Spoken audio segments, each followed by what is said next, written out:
మన తెలంగాణ మేనిఫెస్టో ఈ ప్రాంతం నుంచి ప్రవేశపెట్టి మరి మీ అందరి ఆశీస్సులతో 6 గ్యారంటీల మీద నమ్మకంతో టిఆర్ఎస్ ప్రభుత్వం మీద ఉన్నటువంటి అపనమ్మకంతో కాంగ్రెస్ పార్టీని అధికారంలోకి తీసుకొచ్చిన విషయాన్ని ఈ సందర్భంగా గుర్తు చేస్తా ఉన్నాను. 9.5 సంవత్సరాల అహంకార పాలనకు చరమగీతం పాడి ఇందిరమ్మ పాలన తెచ్చుకున్న ఘనత ఈ తెలంగాణ రాష్ట్ర ప్రజలది అని చెప్తా ఉన్నాను. 100 రోజుల్లోనే 5 గ్యారంటీలను అమలు చేసి అన్నింటినీ కూడా కేబినెట్లో ఆమోదం పొంది ఎలక్షన్ల తర్వాత మిగతా గ్యారంటీలను కూడా మీ ముందుకు రేవంత్ రెడ్డి గారి నాయకత్వంలో ఈ కాంగ్రెస్ ప్రభుత్వం ఇందిరమ్మ ప్రభుత్వం తీసుకురాబోతుంది అని చెప్పడానికి నేను గర్వపడతా ఉన్నాను. ఈరోజు 200 యూనిట్ల కరెంట్ ఫ్రీ కానీ 500కు గ్యాస్ సిలిండర్ కానీ మహిళల్లో ఉచితంగా బస్సు ప్రయాణం కానీ ఇటువంటి కార్యక్రమాలన్నీ ఇప్పటికే మనం అమలు చేసి ఉన్నాము.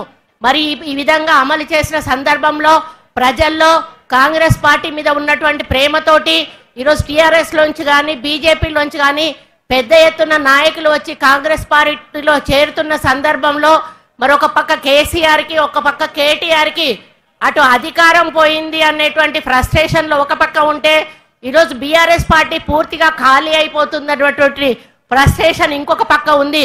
మరి చాలా రోజుల తర్వాత అంటే నాకు కేటీఆర్ నోటీస్ ఇచ్చిన విషయం కూడా మీకు తెలుసు. నేనేమీ మాట్లాడలేదు ఆయన గురించి. అయ్యా న్యూస్ ఇట్లా వస్తూ ఉన్నాయి, నువ్వు ఇట్లా చేసినావు, మరి హీరోయిన్లను బ్లాక్మెయిల్ చేసినావు అనేటువంటి ఒక మాట చెప్పినందుకు మరి నాకు నోటీస్ పంపిండు కేటీఆర్. ఇదే వేదిక మీద నుంచి అదే కేటీఆర్ని అడుగుతా ఉన్నాను. నిన్న మీ అయ్య ప్రెస్ మీట్ పెట్టినప్పుడు నువ్వు ఎడో పక్క రెండో మనిషిగా కూర్చొని ఉన్నావు.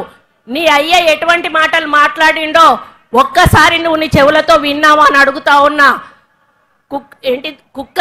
కుక్కల కొడుకులారా అని తిడితే ఎవరు తిడతా ఉన్నావు కేసీఆర్ అని చెప్పి నేను అడుగుతా ఉన్నాను.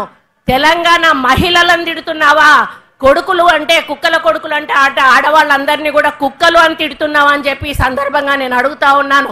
అటువంటి చెప్పనలవిగా అన్నటువంటి బూతులు తిట్టి ఈరోజు నీ అయ్య నీ పక్కనున్నాడు, మరి ఆయన మీద ఏం కేసు పెట్టాలి అని చెప్పి నేను అడుగుతా ఉన్నాను. ఆయనను బహిరంగంగా ఉరి తీసినా కూడా ఆయన మాట్లాడిన మాటలకు క్షమాపణ లేదు అని చెప్పి సందర్భంగా విజ్ఞప్తి చేస్తా ఉన్నాను. కాబట్టి ఇక్కడ ఉన్న సోదరులందరికీ ఒక్కటే విజ్ఞప్తి చేస్తా ఉన్నాను. నేనేం మాట్లాడకుండానే నాకు నోటీస్ ఇచ్చింది. కేసీఆర్ మాట్లాడిన మాటలకు మీరెంతమంది నోటీస్ పంపగలుగుతారో అంతమంది కూడా నోటీస్ పంపాలని చెప్పి సందర్భంగా ఆదేశిస్తా ఉన్నాను.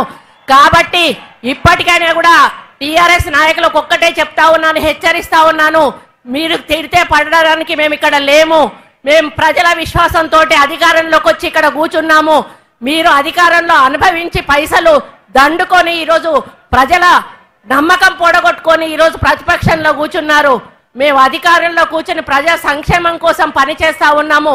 మమ్మల్ని ఇక మీద ఒక్క మాట మాట్లాడినా కూడా మర్యాదగా ఉండదు అని చెప్పి ఆ చవటలకు ఆ దద్దమ్మలకు ఆ టీఆర్ఎస్ నాయకులు అందరూ కూడా చేతగాని వాళ్ళందరినీ కూడా హెచ్చరిస్తూ అందరూ నోరు దగ్గర పెట్టుకోండి, లేకపోతే భవిష్యత్తులో ప్రజలు మీకు తప్పకుండా గుణపాఠం ఇప్పటికే చెప్పారు. రేపు ఎంపీ ఎన్నికల్లో కూడా గుణపాఠం చెప్పబోతున్నారు అనే విషయాన్ని ఈ సందర్భంగా విజ్ఞప్తి చేస్తూ మనమందరం కూడా కాంగ్రెస్ పార్టీ గెలుపు కోసం కృషి చేసి 15 ఎంపీ స్థానాలను గెలిపించి సోనియా గాంధీ గారికి, రాహుల్ గాంధీ గారికి, ప్రియాంక గాంధీ గారికి బహుమతిగా ఇవ్వాలని కోరుకుంటూ మీ అందరికీ నమస్కారం తెలియజేస్తూ సెలవు తీసుకుంటా ఉన్నాను. జై కాంగ్రెస్.